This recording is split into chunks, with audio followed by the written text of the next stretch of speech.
Ambo. Simi jombi, karabe no yeye woni. Ko do tenata. So hebi ko yeye. Min kadi mi heba. Hareda mi weltori mo dum. Ko kadi o sonjata ko. Ha min kadi mi dara pe on mi de ko mi heba golle on ko mi golla ko mi jokka. Waaw.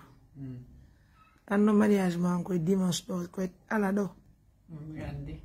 Te dugale ma nani? Mbaye te dunga. Welti kenan? Dami welti simi alla latini. Kanko tigi kala dai do fi mo o tigi ye woni o jalle on ronka. Wow. Adan ko to modi enguma. Mi ha moja. Mi piyata mi yennata. Mi ko mi nyama. Mi nyama. Yalla. Shimi he bari ko mi nyama. Mi da bana mi. Yalla. Kani ko mi ni sago hara.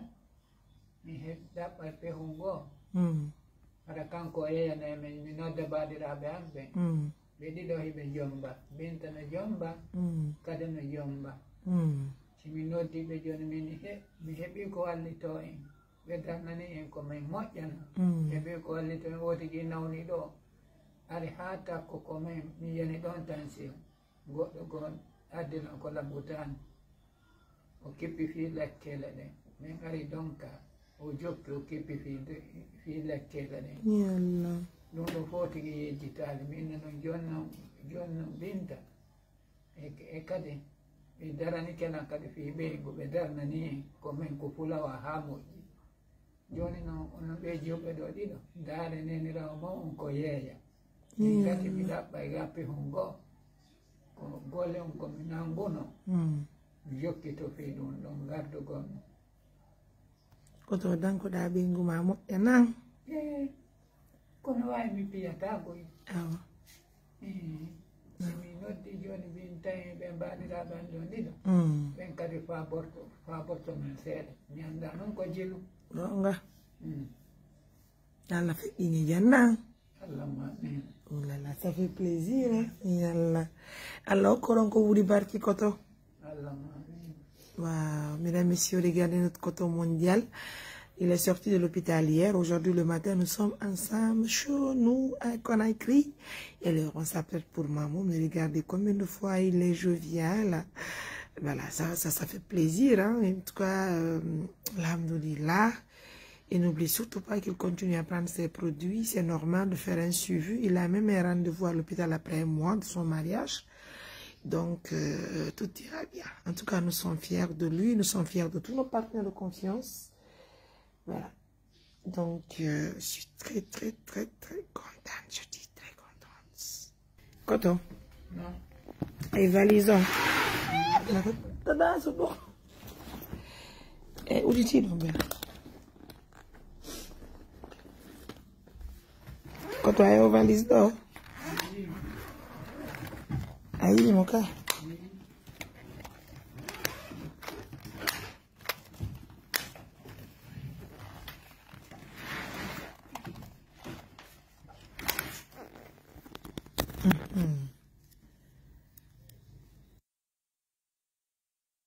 Ayo valise do koto. Ko vignera me won Suisse. Je crois que c'est ça qui a Suisse, Suisse won. Odo valise Suisse won. Ivinani. Haray ko vignera me de won do Suisse. Sodio valise do fo. O itti valise on fika jombugal ma. Wo ko do wadante jomba ko do jombirede. On va lever ça na on va voir. Wa no no ba to ka. Sako. Maquillage jomba on. E mo e ton tapi on julir ko nyeduma. C'est le lion fo o wadi. Na to dugalema. Hay partner be wadi dum do rani.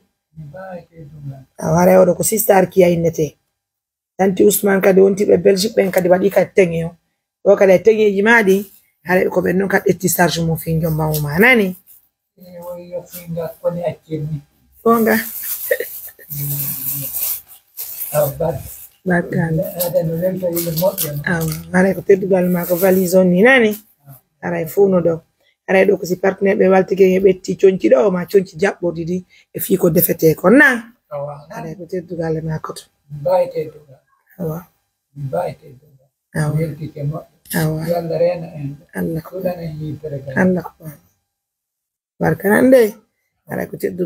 Donc, mesdames, messieurs, c'est maintenant qu'il faut nous aider pour le mariage mondial. En tout cas, pour les repas qu'il faut préparer et autres, c'est maintenant que nous en avons vraiment besoin. On tourne demain. C'est le lieu.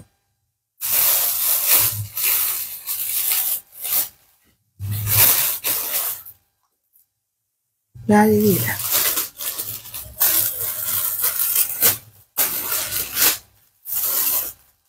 Un petit mot. Là, il y a un peu un blanc.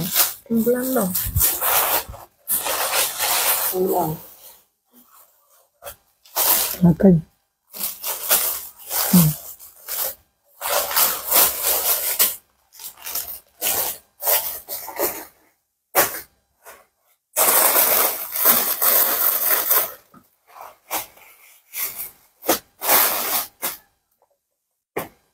Ando leppi yene base on naba e koto sister ki akadi fi wato to don ko nyande haaju on sister ki akadi o sodi dum non base on e leppi on nani ala ko teddugal ma ala dum don menen kadi men nabi nyogol mamu non Mesdames et messieurs, regardez la joie de vivre et puis il dit que s'il épouse la femme, il va bien prendre son, il va entretenir son épouse, ça fait plaisir. On bon non, on tape on va. Il y a une koto.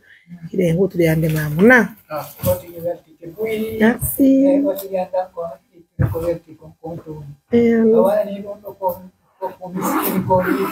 Oui.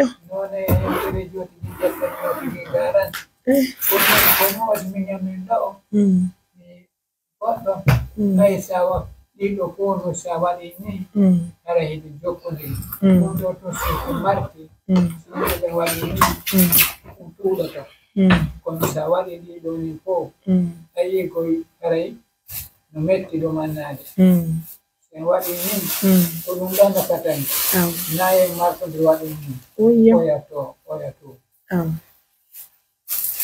Abel tike mo no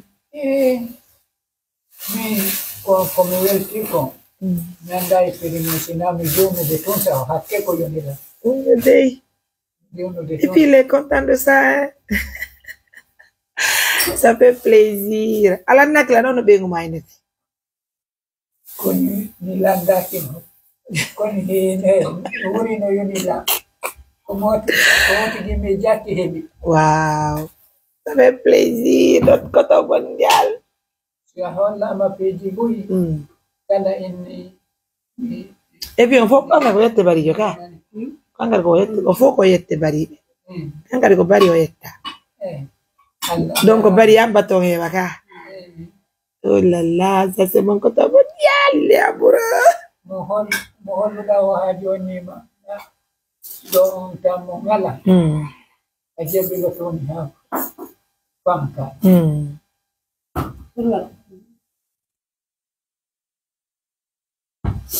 Coton. Avec Tiga. Non. Merci Sister Kia, merci à nos partenaires. Je vous invite de nous aider pour les préparatifs, ça me fera plaisir. On a des grosses thé, surtout ça fait beaucoup, mes amours. Je prie vraiment de nous aider. En tout cas, ça fait plaisir. Notre côté est enfin là. Oh là là. Imaginez aussi les bien entretenus là. Hein? C'est un beau gars. Notre côté est civilisé encore. Quand on nous marque à là, bébé. On marque comme là, bébé. La novelty. Nani yote bui. Kunosi midaki mini midogad. Imi. Museli datanga. Toi makoma. Ini madota. Aholle no ka korpa kwa pawido yel. Oui. Agette nebe garanti hollabe. Adogata. Ahulata. Oui. Konumi nani yote bui. Oui. Ini mila mijori mimi kona saban ko mijori gahara nayo be hauka goto ay katama na bui la mari ko tirabe bui be mari goto e ala goto ko nene kwanta ko me baba goto ko ya la boyni dai jawdi no lan na jikke lutta nonga tu as vu ça? Yeah, ça va aller.